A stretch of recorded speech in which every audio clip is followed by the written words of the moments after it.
Yeah, Jada, you went in the Beyond Facebook group and you got a bunch of wonderful contributions from our dear, lovely listeners, some memory cards, if you will, about that wonderful old PlayStation 2, uh, which is probably, I feel like it's now, that console is now old enough to have memories of a console itself, and be nostalgic because it's in its 20s.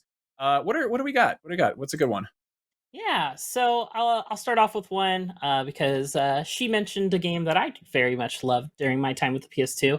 I apologize if I mispronounce your name, but Ikra Asad Khan. I absolutely love Final Fantasy X-2 on the PS2 as a teenager. My father saw a PlayStation game with three girls on the cover and grabbed it for his daughter. I love the magical girl tropes and the sphere changing. I didn't care that I hadn't played 10. Who is this Titus guy that Yuna kept talking about? No idea. Yuna had two guns, which was totally badass, and she could change into a songstress and cast buffs and debuffs with the power of song and dance. That's all I cared about. I got two light up bubble guns as an adult, and I hold them the way Yuna holds the tiny bees when I run with them. I think I will channel my inner badass Yuna forever. There's a lot of things you can say about Final Fantasy X too. But I freaking loved this game, and I think that the dress sphere battle system is one of the more creative battle systems that they've ever done in a Final Fantasy game. The fact that you get these different cards, I can't remember what they were called, or I guess grids, that you can slot in specific jobs. So it's like, oh, so I want to do warrior, I want to do dark knight, I want to also have mascot, and all these other ones. And then mid battle, as conditions change, you rotate between them mid battle, you change jobs, and you get buffs for going through them. Like, it was such a cool and creative thing, and I'm really happy you got this game and that you fell in love with this one. It was just solid experience. I have questions about the bubble guns. I like that she Yes. just was like, and I got bubble guns as an adult, and I used to do this when I run them, and it's like, what? I don't. I have more questions about that. Maybe we should do a bubble gun podcast and see if we can get some follow up. Akeem brought a bubble gun on the podcast last week. So Max. there's a precedent. So it's not there is that, a precedence. yeah. Yes. Brian, do you have any bubble guns? I have bubble gum. Do you have bubble guns though? I don't have any bubble guns actually.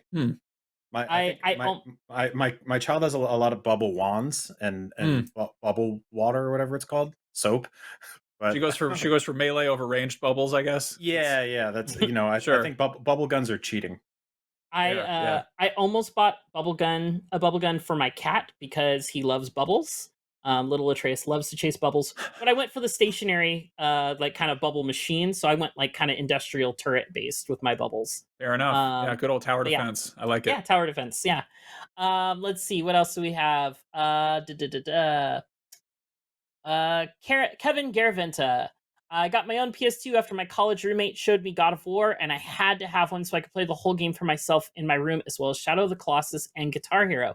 Excellent picks for the PS2 era. For Christmas, I took my PS2 home and had my younger brother Tim play the opening chapter of God of War on my parents' projector. I hope Tim was at least of age, because that was an immature game. Oh, it's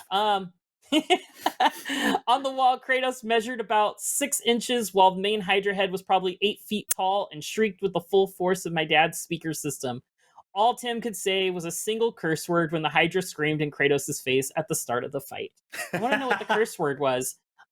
He did not share that. I did something similar with this back in high school. I used to run the booth up for our theater plays, and we had a projector set up there with a just paper on the wall, and so I'd set up consoles in there and we'd play games in the booth while we were rehearsing.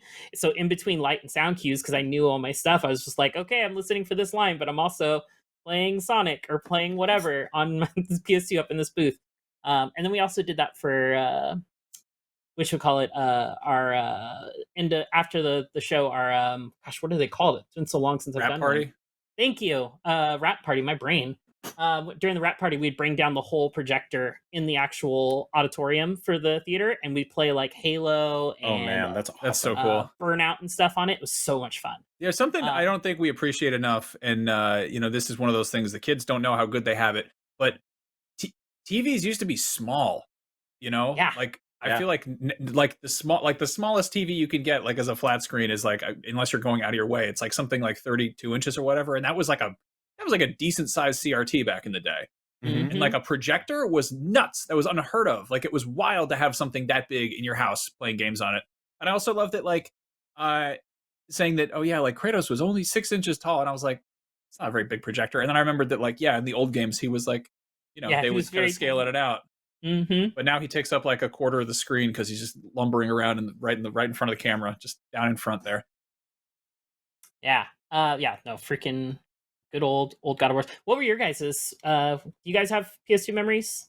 Yeah, I mean, I was thinking about this before the show, and like when I think about like my favorite PS2 memory, the first thing that pops in my head is Shadow of the Colossus. Like by far, it's just one of those games where I guess like I knew that like Sony was doing awesome stuff first party, because they always had been. And I knew they could do like quirky, goofy mascot platforming stuff, and I knew they could do, tactical stealth shooter stuff and all that. But like I'd never really seen them do something that was like that kind of art house and prestige-y at the same time. And it, as like a huge Zelda fan, it just completely connected with me. Like it felt like not that it like felt like grown up Zelda or something like that, but I think that like it tackled like mature themes in a very different way than I'd ever seen a video game do before. It handled death in a really interesting way, in that like you quickly, not necessarily to spoil such an ancient game, but like you quickly realize that like you were not necessarily the best person in the world to go around and slaughter these Colossus, and they were these hulking, incredible things, like on a size and a scale I'd never really experienced in a video game before. Zelda had big bosses, right? It had giant spiders that fell down from the ceiling. You fought, Pig Ganon and stuff like that. But like these things were gigantic, hulking puzzles, and you climbed onto their backs and their bodies, and they soared around and they screamed in agony as you stabbed them and stuff like that. You would stick blades into their heads and their skulls and their backs, and they were covered in fur, and like the mood, the lighting, the way everything came together in this game, it just had this like really distinct sadness to it. And this is a studio that like really like kept that theme going, right? Like like Eco did it, Last Guardian did it. Like they're unmatched in terms of, I think, just like, and I think like FromSoft came close with like Bloodborne and stuff like that, in terms of just like there's an immense deep sadness to this game. And maybe that's not what you're looking for when you sit down to play a video game, because video games are supposed to be fun and you're the hero. Well, but in it really this one, is it's like it really is very deconstructed Zelda, in that it's like structurally it's so much like the first one, where it's like, take this, it's dangerous to go alone, that kind of thing, and it just turns you loose in this big world, and you got to go figure out what to do. But I mean, it feels like when a fancy restaurant does like, oh, this is our deconstructed hamburger, and it looks nothing like a hamburger, and it's none of the charm of a hamburger, but it tastes sort of like a hamburger. It's kind of like that, where it's not, it is that archetypal like boy saves the princess, but it's also got all these like it's got all these sad artsy themes to it. No, I mean, you can look at that from the color palette alone. You can be like, oh, this is very kind of muted or whatnot. Yeah. Well, I also love, and I think this is specifically a PS2 thing, but touching on like a lot of our nostalgia is like through a CRT darkly. Like it's very much like there's that haze that so many of these games have, which, I think going back and playing old PS2 games not on a CRT, there's a certain level of like, oh, this doesn't look as good as I remember. But there's also something added by playing it not on a flat screen, not in like a digital resolution. There's like a level of, and I think like specifically like Silent Hill and Shadow of the Colossus both are really good examples of like it kind of just like it blurred the line somewhat literally. Like it did a really good job of like kind of creating just an atmosphere. And yeah, I don't know. I think that's like you're completely spot on. I think like some of it was sort of lost in translation when they remastered it, and like the better graphics don't necessarily make for better visuals all the time. Like I think there was something like really beautifully minimalist about everything about this game, from the sort of facial animations to the world design in general was just kind of empty and vacant, and that's what made the encounters feel so magical. Like you would occasionally see like a bird or a lizard or something like that, but then you turn the corner and see this thing that was the size of a skyscraper, and you had to kill it.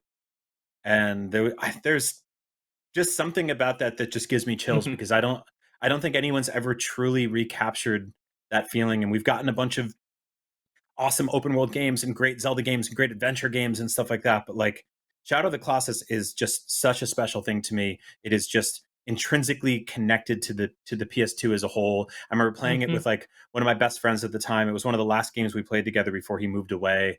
And I just love it. It's just a really special, really magical game for me. So yeah, thank you to the PS2 for giving me that. It's so crazy that they pulled that off on the PS2, just in general. A little bit on the happier, kind of crazier kind of things that I didn't even know about. From Michael Ham, PlayStation 2 is the first console I ever bought wholly with my own money. That wasn't from a pawn shop.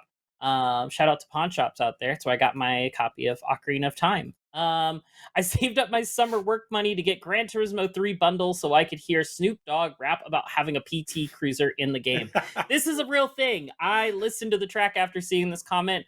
Thank you for sharing this with me, because that was wild. I forgot about this or didn't know about this. I think this is the most fun anyone's ever had with Gran Turismo or a PT Cruiser. That's like really like, just wild.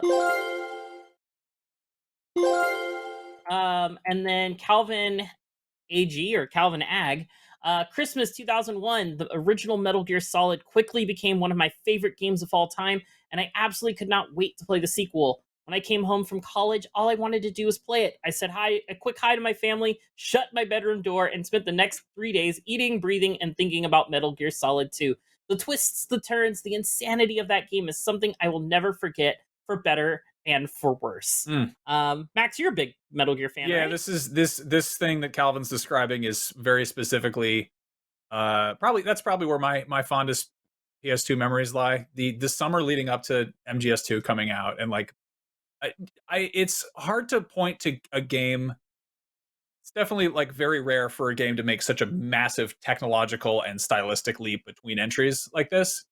I mean, the first one is basically like a, somewhat 3D isometric thing with some cinematic angles. And this one has like some absolutely bonkers systems in it. Like just, there's so much detail. Like, I mean, technologically speaking, the graphics are just miles ahead. And then there's so many like weird little, Kojima-esque details. And I think it was so much because the first one was, a huge success stateside. And then they were like, yeah, here's your blank check, go nuts. And yeah, this one's divisive, obviously. I think, Snake Eater's the one that people typically gravitate towards, but this one is just so special, like so out there. And I think it also, like, not to get too weird about it, but like its whole thing about like questioning reality and just the nature of information warfare, which is especially relevant in this day and age, was really, really, really heavy a couple months after 9/11. Like, it was this is a game where they had to change the ending because it originally ended with Arsenal Gear crashing into downtown Manhattan. And they just had to kind of comp that out last minute. So it was weirdly omnipotent in a lot of ways. Like, I think what you just said too about the sheer technical leap between MGS 1 and 2, like we don't get that anymore unless a franchise takes a couple of generations off and returns. Like it is extremely rare. I mean, look at like the PlayStation sequels now, right? We have like Spider-Man, we've got Horizon, we've got God of War. Like these are games that level up. Like, the new Horizon, Ragnarok, Spider-Man 2, like they level up, but they are not leaps on this level. Like this is just, well, you could say going from like God of War 3 and Ascension to God of War 2018 kind of was that on that same kind of level. Oh, like, for sure. But it's not as common, like to that point, like your point, Brian. It's not as common. We don't also not as mechanical in that sense. And this one, for sure. Like the first one, you could go into first person and like look around, but in this one, there was suddenly like first person shooting, which was something we take it for granted now, but that was something that console games still hadn't quite figured out at that point. I think like GoldenEye had done it. There was still like it's weird strafing controls. You couldn't walk and shoot at the same time, which is definitely makes it hard to go back to. There's there's the Master Collection coming out pretty soon, and I'm sure a lot of people are going to have that weird like kind of awkward putting on clothes that don't fit feeling of just like jumping back into this and trying to play it like a modern game. But yeah, it's a again weird game, kind of divisive, definitely like a lot of infamous bait and switch in terms of who you play as. And I rolled with that. I still don't love Raiden, but it's a thing. I love Snake, but yeah, I was literally thinking about this just like earlier today. Thinking about how cool Fortune was as a boss. I'm doing like Inktober, like drawing thing on Instagram, and like the theme today is Fortune, and I was like, man, Fortune kicked ass. Like it was Yeah. just she was like a woman with a railgun who would just like show up in like a bathing suit and Doc Martens and a trench coat, and her power was she was lucky, I guess. Like it was like a domino thing, I think, where she just Mm. bullets would just people's guns would backfire if they tried to shoot her or whatever, and like just I don't know, yeah. My personal hype leading into that game is one of those things that will never be topped, and it maybe I don't know, maybe the finished product didn't quite deliver what I wanted, but it was something entirely different that will always stick with me. So, yeah. Yeah, no, I've known you for a long time, Max, and this is like one of those games that like I just connect with you. I just identified Metal Gear Solid 2 with you. Like Aw. I've heard you talk about it so often, like you deeply care about it, and it's like it's ancient at this point, you know? It's like the way I talk about Resident Evil 4, which also came to PS2, but like, you know, it's Hmm. just one of those things where it's not just because the game was special. There's also a time and place about you know, the leading up to the launch, like reading all the information about it, like looking at, you know, poring over little screenshots in game magazines and on IGN 64 or whatever it Yeah. was, you Yeah. know? No, I had the issue of PSM with like the Joe Quesada cover with like a Yeah. totally weird off model Snake fighting Olga and like, the screenshots from the E3 presentation. And then I was, sneaking off to my summer camp's computer lab to look at extremely low res screenshots on IGN.com. Like it's one of those things that's Mhm. just kind of baked into uh my gaming DNA or what have you. And it's like right back to the, you know, CRT TVs of just sort of like your brain is doing a lot of filling in the blanks. Oh yeah, But no, this one, Olga Gerlukovich on a CRT TV is a as far as you can tell, there's no uncanny valley there. That is just a right, it's just a living, human breathing woman. human woman. Yep, armpit hair and everything. Yep. And I got one other one. Ryan Ime. I remember spending many nights at my friend's house, staying up well into the night playing SmackDown or Madden. One time in particular, though, I remembered breaking my friend's PS2 because he had it on the top shelf of his entertainment center in his room, and I went to step over the cords of our controllers and my foot caught on one, and it sent the system crashing down to the floor and ruined the rest of our night. Sounds like you laid the smackdown on that PS2 and really maddened your friend. Oh my Not- God, Max! Not to be all like kids today. We used to walk uphill both ways in the Mhm. snow, you know, with ice skates or whatever. But man, yeah, a lot of you young who are younger really don't know how common it was to accidentally rip a video game system out of an entertainment center or off of the Mhm. top of the TV or shoot it across the floor because you or your friend was playing a game holding a controller and one of you would just like jolt or Yep. like a dad Like I would gotta walk use, I in gotta and- run to the bathroom, or I forgot to take out the trash. Gotta go. Yep. And just And like then you would lose your progress because it wasn't like baked into the cloud. It was just like literally like a, you know, a Yeah, spinning disc. we take for granted like wireless controllers being something you can run in front of without destroying property, and also solid state hard drives. I mean, the PS2 didn't even have a hard drive; it had a spinning disc, which I'm sure was even worse if you dropped it. It would just go and fell off. Yep. But yeah, yeah. no. I mean, remember there was like consoles like the 360 where if you moved the console while the game was in it, put a nice little ring on your disc. Oh, Yep. yep. And Yeah. you could do this weird, you know, like Cronenbergian thing where you wrapped it in like a towel and it would live another week. And then Yeah. they would mail a coffin to you and you'd mail it back and like they somehow remember dodged There were class those action like they lawsuits. sold those things that were like disc repair kits, and it Yeah. looked Yep. like a label maker with like a Yep. part of a fan on it, and you would Yep. put stuff on it. But the people were like, you could do the same thing with toothpaste, and you're like, I'm gonna get toothpaste out, rub it all over my Yeah. PlayStation games. Like, What could yep. go wrong? I mean that we were ragging on the list of DVDs coming to PlayStation Plus before, but the fact that the PS2 was a DVD player was Yep. like it is so hard to express how fascinating and powerful and incredible it was to not only get a brand new video game console, but one that also doubled as a brand new medium to watch movies in a Yep. way in a quality you'd never seen them before. Another thing we just won't get anymore because like Mhm. I don't know, they just, you know, we started the show talking about a digital only PS5 that you can buy a disc drive for, and at no point was I thinking like, oh, you know what I can't wait to do with that disk drive is like watch, Anacondas on it. Yeah, like no. on DVD. But like back then, like the whole idea of like getting a new medium, like, and it's, we got it a little bit with like 4K discs, and we got it way less with UMDs. But like that just doesn't happen anymore. Like in the digital future we're heading towards now, like you get a new console and it just, like your Switch has Hulu on it or whatever. I don't even think it has Netflix. And then like your PS5 has a bunch of streaming apps. Maybe you have a Blu-ray collection for it. But like those are all known quantities. This was like you could get a DVD player that could play Resident Evil 4. Yeah, because like the PS1 didn't play DVDs, or I think you could listen to CDs. like, so yeah, you could listen to CDs and music, but it played CDs. And one thing was that I think the RCA out was like a big deal at the time, because you could hook it up to like a legit mixer or whatever, speaker, and stuff. Yeah. But yeah, I don't know about you guys. I love my PS2, but yes, Brian, 100% to your point. Like when you bought a PS2, it literally was like a home entertainment system. It wasn't just a gaming console. And yes, the newer consoles have been more of that, and they're kind of leaning towards it. But it's not. It's more for granted now than it was back then, because back then it meant something, because you could convince your parents. For those of us that were younger during that time, they're like, "Hey, if we get this, we can also watch movies on it. Like, it's not just for me to play games." Granted, I never allowed anybody else to watch movies on it unless I was watching a movie, because that was meant for my game time.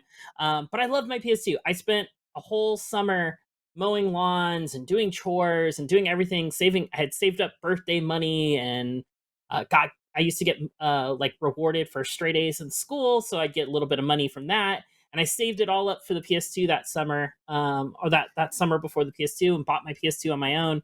And I freaking just love that thing to death. I got my dad bought me the bouncer with it, which is one of those guilty pleasures of games. Yep. I love the bouncer. It is not the best game that Square Soft, I believe this was before the Square Enix merger. That was Square hard. That was for punching people, doing bouncing. Square was definitely, actually, I think Square actually was Light Punch, Max. Man, you just really doubled down on that. Just kept going there. Both of you, round of applause. That was an incredible back and forth. Good 1-2 punch. But yeah, I got like the bouncer, and I think did I get I think I got the first Ratchet and Clank, and like I freaking loved it just really opened up my world for gaming. Like before that I had the 64. I had skipped the PS1 just because that's what my parents bought. And I told the N64 story on NVC a couple weeks ago when we talked our memories of the N64. So go check that out if you want to hear how much jerks my parents were when buying me an N64. It was great. Right. It was a wonderful Christmas. But yeah, I love my PS2, and the only thing I didn't have at the start, though, was a memory card, because, again, kids take for granted that your memory is installed in your console already. We had to buy separate memory cards back in the day, and and they would die. They would occasionally die, and you would lose everything. Didn't PS2 need its own? It needed like new ones as opposed to the PS1 or something, or could Yes, correct. You could use the PS1 memory cards on the PS2, but they would only save files for PS1 games. That's right. So you had to have specific ones for that. So but yeah, I love my PS2. I'm sad I still don't have it to this day, because like it just died after like 15-20 years, but I mean it survived quite a long time. And I thought about buying one of those little old slim ones just to have in my office if I want to play PS2 or watch DVDs. Just something that gave me like immense nostalgia the other day, speaking on what we were just talking about, is somebody tweeted out a list. It was like if you just go on Twitter and you type in PS2 memory card, like the top thing that comes up is a PlayStation 2 save icon gallery. Yeah, I saw that. It's awesome. It's all these like low poly, like there's the three-eyed fish from the Simpsons. There's Rayman. There's like a Mega Man helmet. There's just like a a Ratchet. Yep. Like and every one of these games. And some of them were like animated and moved and stuff when you looked at them, which was really cool. And other ones were just like little squares or whatever. Yeah, and like I think Kingdom Hearts was like a rectangle. There was a really cool like collectability concept to that, like an aspect to it that I really liked. That it felt like a little, like you had a bunch of little toys in a box every time you would look at your memory card. And it just like really illustrates like this was Absolutely, and they haven't really let up since. But like this was PlayStation and all their third parties truly firing on all cylinders for the first time. Like this was a console that had like, you know, not at the same level, but it had like 3D platformers like the N64 did, and it had JRPGs like the N64 didn't. Like, and it got shooters. It got, you know, it wasn't the most technically impressive console. Like there were obviously others at the time that were doing certain things better than, you know, in terms of like shaders or whatever. But like, who cares? Like this was one of those systems that got every single game that was worth getting at the time, with rare exceptions of like a few first party games coming to the competitors. Like Xbox hadn't really gotten to a point yet where they were like, you know, an absolute serious threat. And Nintendo, I would argue, had like stumbled a little bit. Like, and I you know, I love the 360, I love the GameCube and stuff like that. I think that we got like some like really awesome libraries there. GameCube and 360 were like original Xbox during this time, but yeah. Like, which you know, a lot of those systems were doing things like more impressively stronger and stuff like that. But like the PS2 just got a library that was unmatched, and the sales showed. Like, people were buying. People like this. The, you know, the attach rate for software on this thing was through the roof. Like people would buy a PS2, they'd buy a ton of movies, they'd buy a ton of games, and they were set. And like it's just so. If you look at the library, like you look up a list of like the top 100 PS2 games, and like that system got every game worth getting. Like, yeah, that's a funny thing to do, to look at sort of like the best games per system and like how deep that bench is. And like PS2 just keeps going. You look at something like, I don't know, like Game Boy or Game Boy Advance, and it's like there's some really good stuff at the top, and then there's a lot of shovelware. Like there's a lot of stuff that just, it falls off pretty quick. But yeah, PS2 is one of those ones that's pretty hard to. Yeah, its libraries was just massive. Like if there was, you couldn't throw a rock in a game store and find something that wasn't at least decent. Yeah, on the PS2. You shouldn't be throwing rocks in game stores anyway, though. That's frowned upon. Yeah, that'll get you kicked out of GameStop. Anyway, just pulling up. I was going to real quick pulling up like the top 10 on IGN's best PS2 list. We've got God of War at 10, Okami at 9, Final Fantasy 10, Silent Hill 2, Metal Gear Solid 2. Grand Theft Auto Vice City, which is like, we just talked about the PS2 for like a half an hour. GTA was like, again, one of those things like, PS2 is where you play GTA games. Resident Evil 4, Shadow of the Colossus, Metal Gear Solid 3, and GTA San Andreas. Like, that's just the top 10. And then you could go up to 50, 100 if you wanted to. Like, there's just so many good games on that system. Yep. Yeah.